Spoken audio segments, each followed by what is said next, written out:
Olhando assim, nem parece que estamos no Brasil. Mas estamos. Este pedaço de Europa, em terras catarinenses, atende pelo nome de Três Itilhas. E esta aqui ao fundo é uma das construções mais antigas do município. Essas paredes guardam registros de uma história que teve início lá na década de 30. Foi exatamente nessa época que a região se tornou, de fato, uma extensão da Áustria no Brasil.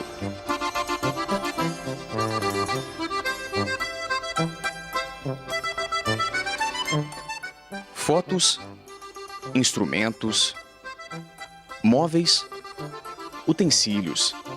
Entrar neste castelo é o mesmo que voltar à década de 30. O espaço erguido em 1936 para ser a residência oficial de Andreas Thaler, fundador da então colônia, hoje abriga um museu que mantém viva a memória dos colonizadores.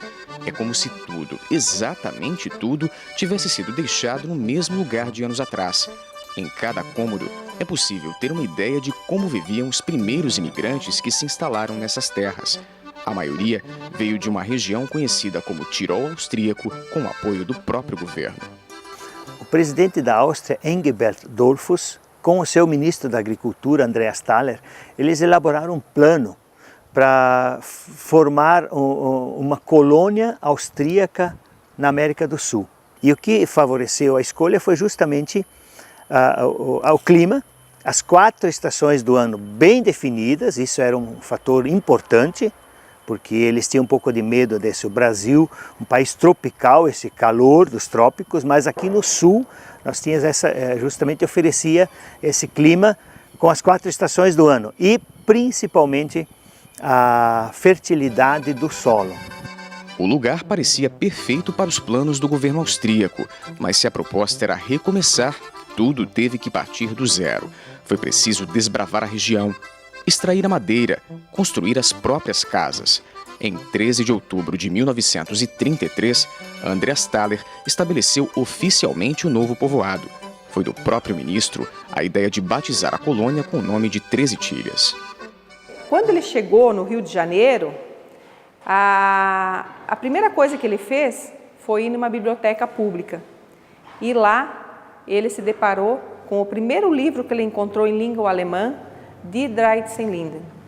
Então, a partir desse momento, a terra que ele escolheu para trazer os imigrantes já tinha nome, que seria Três Itilhas. Foi para estas mesmas terras que vieram as 14 levas de imigrantes austríacos que se estabeleceram em Santa Catarina entre 1933 e 1938. Além da esperança em dias melhores, eles trouxeram na bagagem uma extensa herança cultural preservada até os dias de hoje. Uma das mais tradicionais é a produção de esculturas em madeira, transmitida de geração em geração. Werner, bisneto dos primeiros imigrantes, é dono de um dos vários ateliês da cidade. Aprendeu as bases com o avô e especializou as técnicas na Escola de Escultura da Áustria. O traço firme para o desenho ajuda a idealizar as peças que, na grande maioria, são moldadas em argila antes de ganharem forma na madeira. As peças dos mais variados tamanhos impressionam pelos detalhes e projetam Três Itilhas para o mundo. O primeiro fator de que trouxe gente para Três Itilhas foi a escultura. Lá nos anos 60, 70, nós não tínhamos ainda hotéis, não tínhamos condições de estrada, mas a escultura já trazia gente para cá, né? E hoje eu acho que o desafio grande é a gente fazer essa ligação numa tradição que a gente tem daquele início da arte sacra, mas também abrir isso para novos temas, para novas técnicas, quer dizer, usar a tradição de materiais e de temas que a gente já teve, sem esquecer isso, mas projetar para o trabalho novo também. As manifestações culturais também chamam a atenção de quem vem de fora. Por ser considerada um pedaço da Áustria em terras brasileiras, a cidade atrai milhares de visitantes. O município recebe cerca de 150 mil turistas por ano. Olhando a mini-cidade projetada com réplicas das principais edificações públicas de Três Itilhas, a impressão que se tem é de que é possível conhecer o município em detalhes em questão de minutos. Mas a maquete é apenas um dos vários atrativos que a cidade oferece. Um dos exemplos é o parque de 45 mil metros quadrados em que a pequena cidade foi construída. É em lugares como este que os visitantes têm a sensação de estar na Áustria. Aqui é possível assistir a um dos grupos de dança mais tradicionais da cidade ao som da música típica e degustando o melhor da culinária austríaca. Basta se servir, sentar e apreciar.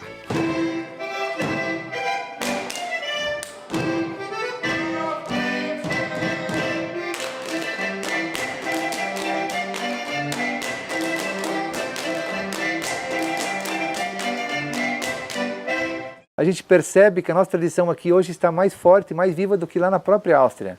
A gente vai, quando a gente faz o nosso grupo faz um show, tem austríacos que vêm assistir e falaram, cara, impressionante, lá a gente não vê mais isso. Então para nós isso é muito compensador, ver que a gente está segurando a nossa cultura mais forte do que quase lá na Áustria também. Então isso para nós é muito bom. E não é só com as manifestações artísticas que isso acontece. Para onde quer que se olhe, é impossível não perceber como Três Itilhas mantém fortes laços com a pátria-mãe.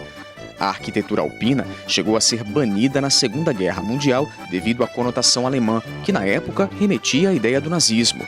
Mas ganhou novo impulso a partir da década de 80, quando os campanários voltaram com força total. As sacadas, as floreiras, os entalhes em madeira também são marca registrada. Quase todas as construções têm uma torre, e no ponto mais alto, a figura de um galo, que simboliza a disposição do tirolês para o trabalho. Foi essa marca que os descendentes de imigrantes imprimiram a Três Itilhas, especialmente a partir do final da década de 60, quando a cidade entrou num novo momento. Que virada foi essa? Veja depois do intervalo.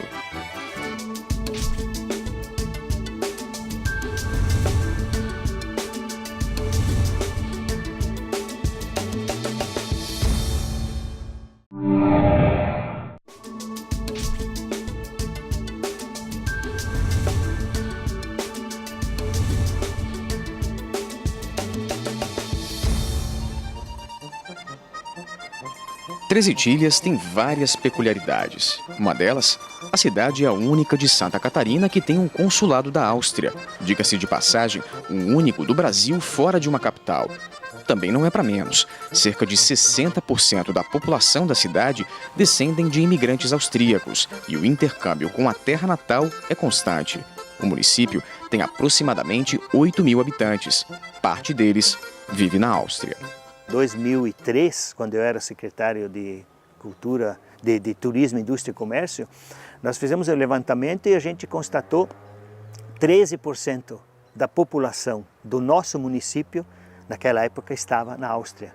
Hoje ainda existe em torno de 10, 11% do município nosso hoje está trabalhando, vivendo na Áustria. O que eles ganham lá costuma ser investido aqui, seja em dinheiro ou em conhecimento. Talvez seja por isso que Três Itilhas tenha crescido tanto, especialmente a partir do final da década de 60. A virada veio com a implantação das primeiras indústrias. Um dos exemplos é esta fábrica de laticínios que processa quase 2 milhões de litros de leite por dia em épocas de safra. Além do alimento in natura, a empresa produz queijos, cremes, manteigas e fermentados que geram centenas de postos de trabalho e, acima de tudo, renda para o município.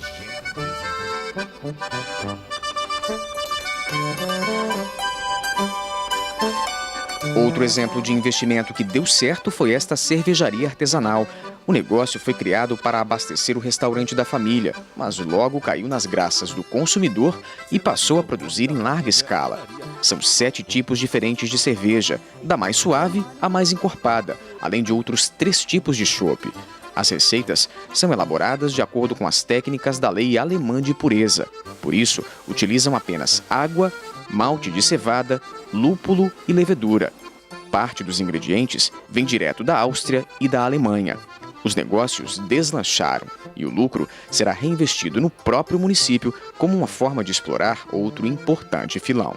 Estamos com um projeto novo de uma unidade nova aqui mesmo, porque essa já está pequena, vamos fazer uma fábrica com mais visitação para o turismo, que é o foco da cidade, é o turismo, né?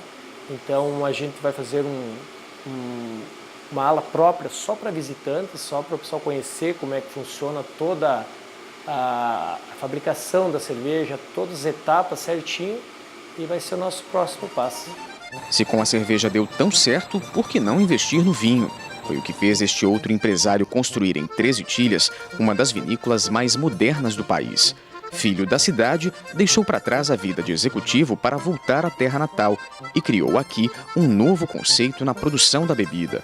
Quando as máquinas não estão produzindo vinho ou espumante, são usadas na fabricação de sucos. O que mais impressiona é que, apesar de todo o aparato tecnológico, parte do processo continua sendo feita de maneira artesanal. É o caso das geleias, que dessa forma preservam pedaços inteiros da fruta. O cuidado na escolha da matéria-prima também chama a atenção. Mesmo nos sucos, só as melhores frutas, as mais selecionadas, são usadas no processo para garantir qualidade total.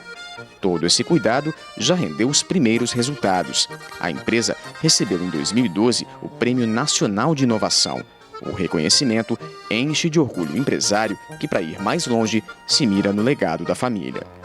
Meus avós e pais foram os pioneiros fundadores. Eu falei, eu vou ser um pioneiro moderno, um pioneiro da tecnologia e trazer algo diferenciado para essa cidade que eu tanto amo e esse povo maravilhoso que tem aqui. Então, todo esse trabalho foi feito inicialmente, inclusive utilizando a cultura austríaca, né, as raízes de Três Itilhas, a marca Três Itilhas hoje, que é uma referência nacional, até internacional já, entende? Aí sentamos e montamos esse boneco todo. Com tantas histórias de sucesso, motivos para comemorar não faltam. E isso, os descendentes de imigrantes fazem muito bem. O espírito festivo é uma constante, mas é nos meses de outubro que a cidade entra no ritmo da Tirolerfest. A festa que anos atrás acontecia durante 1 ou 2 dias, hoje se estende por mais de uma semana. São desfiles, apresentações de bandas, corais, grupos de dança. Um dos pontos altos é o Bierwagen, o tradicional carro da cerveja. Tudo para comemorar em grande estilo o aniversário da cidade. Em 8 décadas de história, Três Itilhas se consolidou não apenas como um dos principais destinos turísticos do estado, mas principalmente como referência cultural. Talvez por isso, o nome escolhido por Andreas Thaler para a antiga colônia vá além da simples denominação de um município. Mais que uma cidade, Três Itilhas se tornou uma marca que, onde quer que vá, traduz a força, a determinação e a identidade do povo tirolês. Um orgulho para a Áustria em terras genuinamente catarinenses.